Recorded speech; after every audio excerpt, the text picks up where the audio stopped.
Good morning, and it's morning here. I got a little bit of time to myself, and I've been wanting to do this for a while, and so I thought it's the Christmas season. People want desserts. People like me that have understood that they cannot go the rest of their life without sweets. I just cannot. I cannot deprive myself, so I've got to learn how to find better solutions instead of the full fat and the full sugar, and I've got to practice my self-control. This week's been terrible, so this is terrible. But this is a recipe that I'm basing off of one that I found on Simply Happy Foodie. I think that's what it is. Oh gosh. When I looked at the video, I think it was April of 2018, I had gotten my Instant Pots, and I was part of a Facebook group for like basically Instant Pot beginners and whatnot. So that's when I started making videos, and they're worse than what I'm giving you now, if you can even believe that. It's just I was holding my camera and trying to cook and talk at the same time, and it's terrible. I'll link it up there. You can go look and see if you want to try it in the Instant Pot. But I would try all kind of things just as an experiment to see if it would work, and then plus to show other people not to be scared of their Instant Pots, because as I was in that group, I found out a lot of people are scared of them.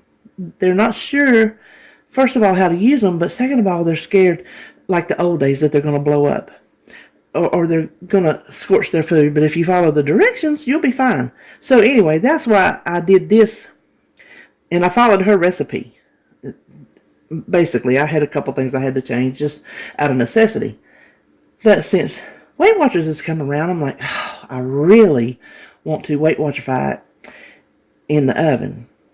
So that's what we are attempting today. This is 100% experiment, and I am keeping my fingers crossed that it works out, because I've said it before, bacon is an exact science. Honey, y'all, this is not no exact recipe. I am loosely going off of hers, but this is in no way, shape, or form what it was intended to be. Hers for the Instant Pot. Now, see, back then I bought all the things that went inside, all the different cake pans, the Bundt pans, you name it, I bought it. I tend to, when something like that comes along, kind of jump in head first before I realize I don't need all that crap. So I got all this crap in my cabinet that I never use. Anyway, that's another therapy session. Our recipe uses the sugar-free, actually hers uses not the sugar-free, hers uses the regular yellow cake mix, and only a half of it because it makes just a little bump cake. I'm using the sugar-free, obviously. So that is what I have in my mixer, is the sugar-free cake mix. Now, we're just going to jump in there and see what happens. 2 tablespoons of regular brown sugar. That is everything dry. Let me just blend that in.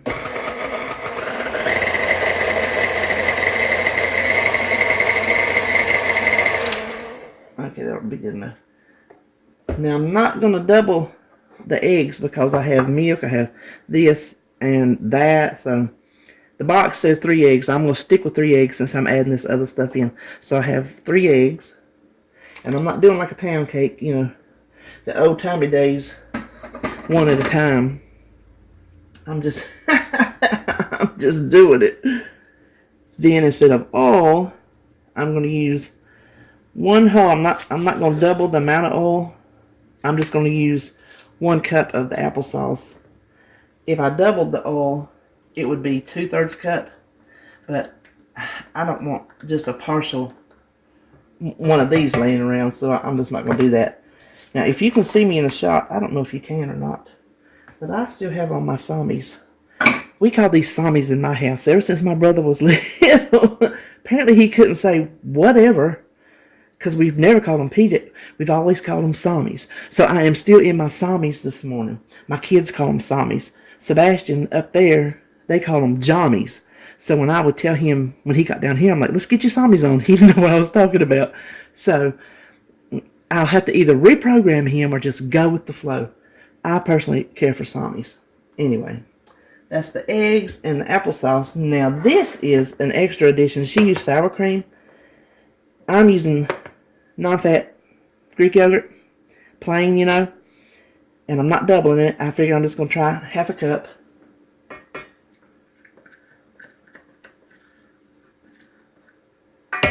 And then instead of water, which sounds really, really boring, I'm going to do 1 cup of unsweetened almond milk. So I'm just dumping everything all in there together. So I'm going to stop you a minute and let me do this. Okay, now let me scrape down the sides. You can see the consistency. I think I got it right. I hope it's not too wet. It looks like a cake batter to me.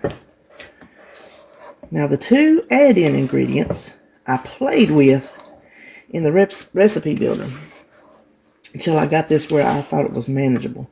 Now this says it makes 10 servings. You can make 12, but I'm going to make 16 because we don't need that big of a slice and we need to keep the points down. What makes this pecan chocolate chip cake is the pecans and the chocolate chips. Now, I just have half pecan half. I weighed out 2 ounces, then I crushed them in a plastic bag.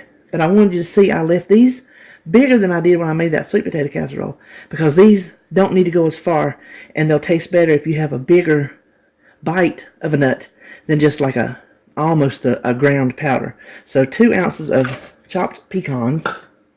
Yes, they are pecans. Everybody says it different. We call them pecans. This is in my handy dandy coffee mate, the Lily's sugar-free dark chocolate chips. Now, in the recipe builder, I could only find them by chips because the nutrition, 1 serving, is 60 chips. There is no way under the shining sun this old girl was going to stand here and count chips. Not these little things.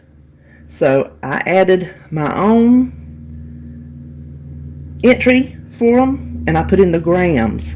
So 1 serving is 14 grams. I looked up the nutrition label since I obviously don't have it anymore. And 1 serving is 16 grams. So I played with the recipe builder until I got it manageable. So this is 60 grams of chocolate chips. I wanted enough to where you could tell that it was something other than just a plain old yellow cake. I think that's a good enough distribution. I'm not going to add any more, so it's going to have to be. Let's see. Let me reach in front of you. I have this Bundt pan, and I always like to use Baker's Joy because it has flour in it. Keeps you from having to grease and flour. Back in the day, you know, that time period, I used to make my own mixture instead of greasing it and then flouring it, because y'all know that is messy. It was a mixture that had flour and I think Crisco and oil, and you would just paint it on with your pastry brush. Worked beautifully. If you didn't add, I don't even know, just to be honest with you, you know what? I'm not going to make me some because I don't think there's be enough oil or Crisco in that to paint that on to add a point. What y'all think? Let me know in the bottom what y'all think. Y'all think a mixture to coat a pan like that, would you count any points? Because if you wouldn't, I'll make us some. Okay, now let's just pour this in.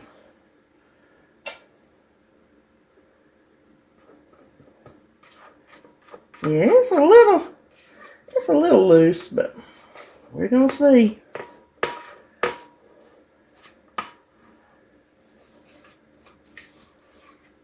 Smells good, and I licked the beater, and it tasted good.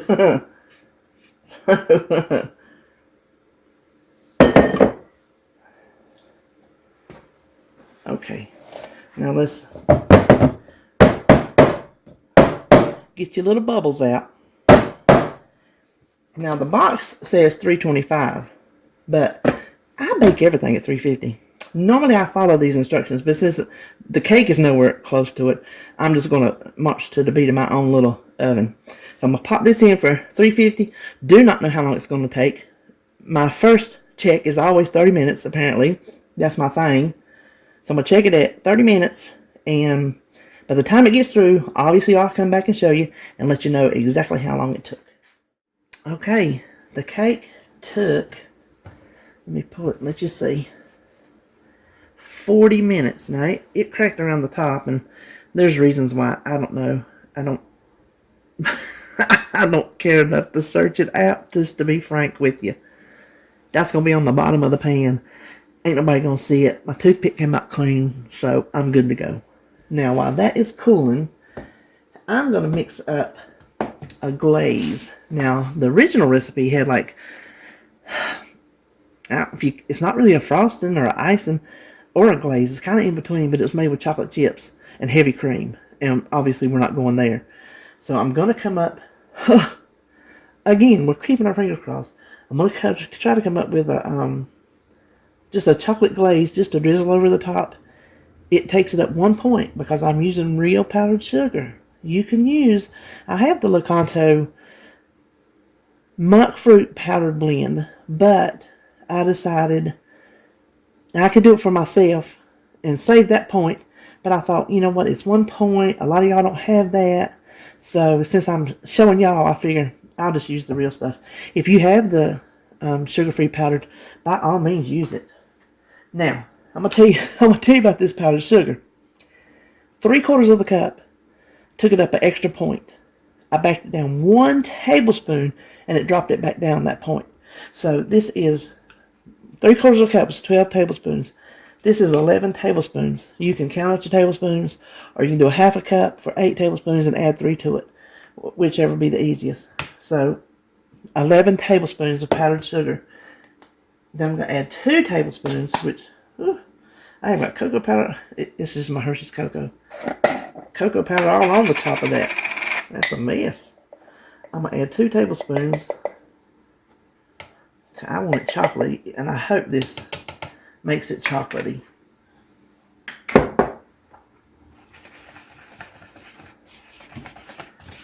It's kind of, I should have got a bigger bowl, y'all.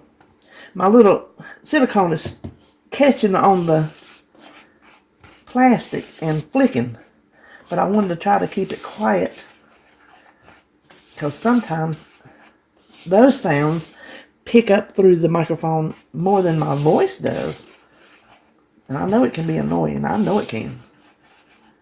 Now I'm going to add a half a teaspoon of vanilla. Now let me just tell you a little something about vanilla. I have a subscriber.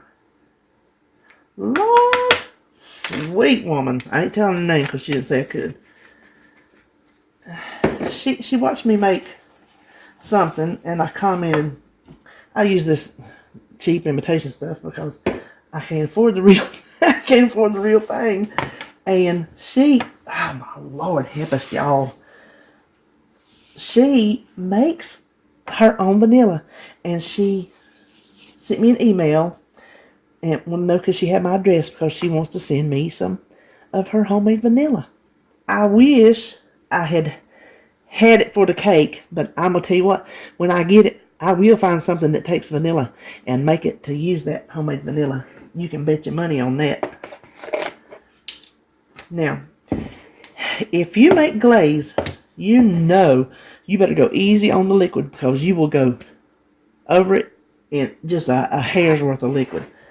So I'm just going to do tablespoon by tablespoon. I know it's going to take more than one, so I'm going to start with 2 tablespoons.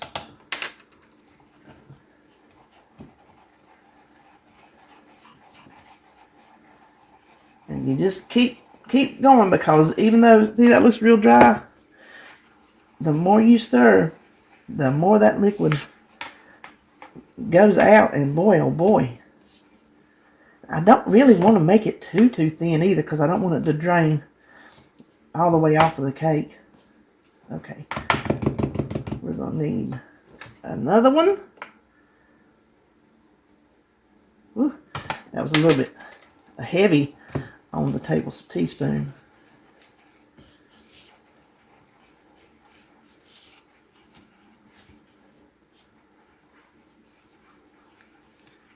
Oh, golly. Chocolate. Y'all, are y'all chocolate fiends like I am? I'm going to tell you who's a chocolate fiend. Oh, my Lord, have mercy. Now, we're up to 4. Let me say it out loud so I don't forget. My grandson, Sebastian, is a chocolate fiend. Fiend? Is it fiend with a D? I keep him that... If y'all saw my grocery hauls while he was here, y'all know I keep him a bowl full of Hershey miniatures over on that counter. And he can reach it if I push it to the edge, because I'll just be frank with you. My back was acting up so bad. I couldn't get up and down just for every time he wanted some candy or something. So I pushed it up to the edge. And he's so tall for his age. He just reached up there and get it. I tell him, I said, just sit it on the floor and get what you want. I'll put it back up there when I get up. Well, he'd pick it up and put it right back up there himself. But I will tell y'all, if y'all think I'm exaggerating, I am not. He would reach that hand down in there and he would come, you know those claw machines that you put the quarter in and try to get the toy? He scooped in, he'd come up, he's doing like that. I mean, as many as that hand would hold, he would go over there in front of his little TV, it's my old Kindle, he would line them little things up and lay there, look like a teenager watching TV on the floor. Y'all remember back in the day, them console TVs on the floor, and you laid up on the floor watching TV, and you was told if you was too close, you'd go blind. I ain't blind. Knock on wood. So he'll lay over there on that floor watching that TV, eating that chocolate. Get up and want more. Oh, y'all know at my house he gets what he wants. But I did limit the chocolate. Let's see, that's 5. We're going to take it to 5. But since he's gone, the candy's gone, and I put the bowl up so I wouldn't be tempted to add more. Let's see. I think I like that. That's a little thick. I don't know if that's going to set up hard.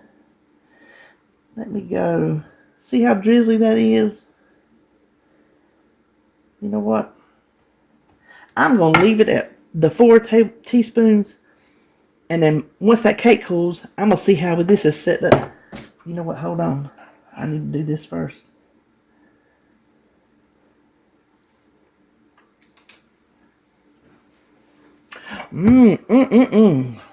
Holy goodness, that is delicious. You know why? Because it's pure sugar. It's pure sugar. But the pure sugar, ooh, that is chocolatey. Oh my gosh, y'all. I just want that on some ice cream or something. This is a bowl of Danger. Danger Will Robinson. You remember? Y'all remember the robot on Lost in Space? Danger Will Robinson. Oh my God. I'm so sorry. I must not have got good sleep last night. Well, I never do, but obviously something went awry somewhere. Anyway, this is delicious. When the cake cools, I'll come back. We will see if we need to add any more milk to this, and then we will drizzle it on there, and I will taste it and let y'all know if it's good or not. Now, this little clip's going to be short. I was about to forget. I was sitting in there editing the first part, and I'm about to forget to turn this cake out. If it gets too cold in the pan, sometimes it'll stick. So, I hope I didn't wait too long. You can see it dropped a little bit. So, it's going to be a sad cake. And I have mentioned on a video before, I like a sad cake. To me, I think they're delicious. Sad cake is when they fall and they get dense and moist. So, it won't bother me. Now, this, you can see it is dented from years and years of use. It's got the little, you do like that, lets those things go, and you open it. This was my mama's, and I have I cannot tell you how many pound cakes I eat out of this cake plate. Wouldn't give you nothing for it. Wouldn't take nothing for it, let me put it that way. I'm going to flip this over. Oh, did you hear that? It fell right out. Oh, look at there. Look how pretty. Okay. Oh, that's nice and firm. I think that's going to be lovely. You can see the steam coming off of it, so I am going to let it sit here and cool completely, because if we don't, that glaze will just melt completely onto the counter. So I'm going to go in there, I'm going to finish editing what I've already got. And I noticed when I was talking, I kept saying, I'm not going to double, I'm not going to double. What I was talking about, I was not going to double from the original recipe that only used half of the box of cake mix. I wasn't talking about doubling what was on the back of the box, because that would be like pouring out a drink. So I thought maybe I better clear that up. So when this cools off, I'll be back. Alright, the cake is cool, and I told you we would check this glaze, and I've come back to it. See, it's set up. I'm going to have a hard time probably whisking that out. So here again, we're going to go a teaspoon at a time. It might take a little bit of work to get that back. Let's see. No, maybe not as hard as I thought.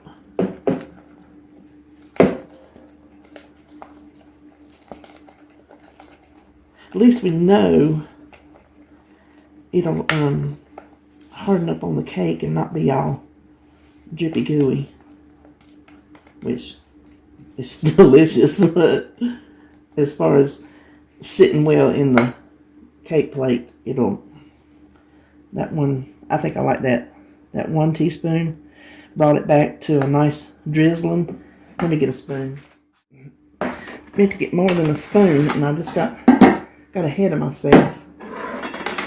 To keep your cake plate clean, if you're frosting, glazing, even if you're doing powdered sugar, to keep it off the rim, just get you some little pieces of wax paper. Oh, I can't grab it. Oh, goodness gracious.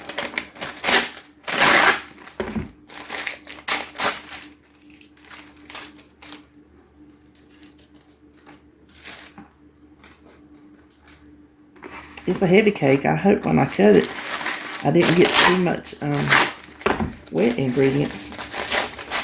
If I did, I think we'll know what to back off. I got in my mind, if it is too much, I'm pretty sure I know what I'm going to take out. Now let's just drizzle this. Oh, hold on. Let me get another piece of this right quick. Now y'all don't even need to act like I'm not licking that beater, that whisk, because I'm telling you right now I am, and no, I ain't counting it.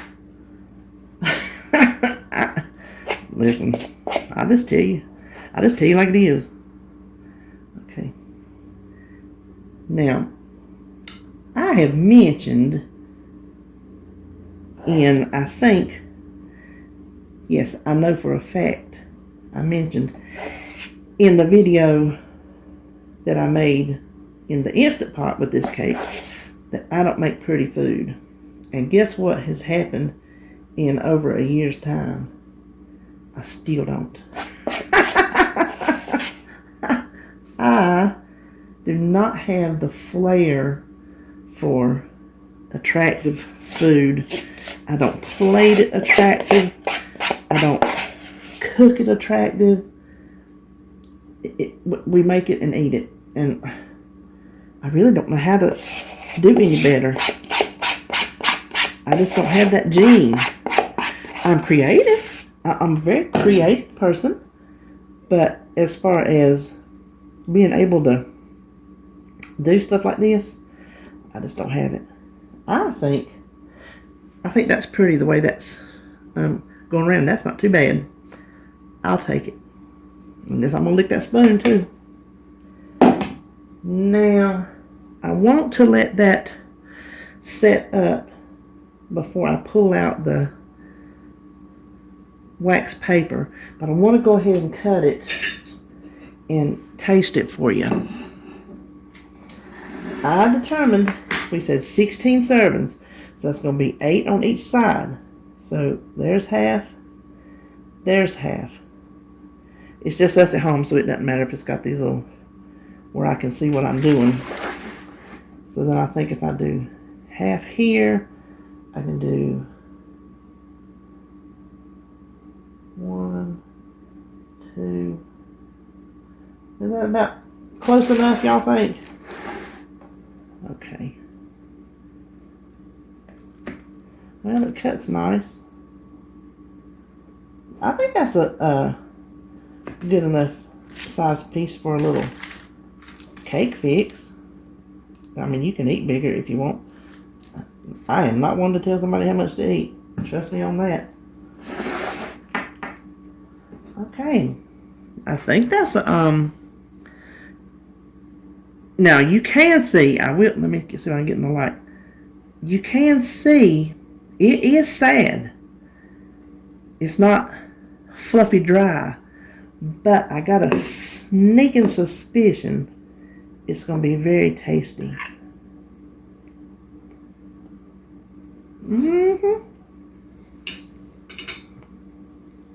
I'm going to tell y'all right now, that's a good cake. That's a good cake. It is so moist. If you decide not to use the glaze and save that point, you won't miss nothing but the flavor of it. It's a moist cake. It's a sweet cake. It's a very good cake. I'm going to call this a major success.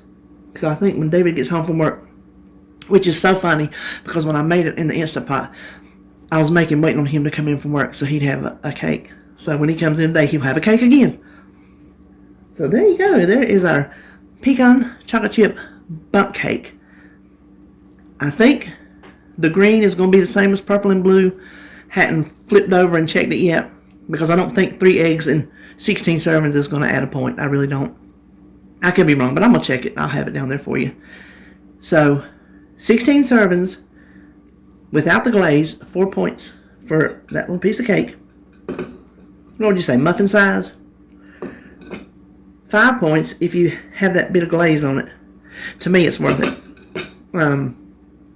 Now, I'm going to have to find somewhere for this to go. I can't let it sit around in my house because that's the whole cake. And, well, either I'm going to have to find something to do with it, or I'm going to have to try to teach myself self-control, which is probably the adult thing to do, is to leave it sitting here and just try to grow up and not eat it. It is hard to overcome an addiction. And boy, I'm going to tell you, this here is an addiction of mine. I think maybe that's what I'll do. I'm just going to leave it. Hope for the best. Like I said, I'm just going to grow up, try to do my best. So, there you have it. There's our cake. If you make it as per usual, let me know.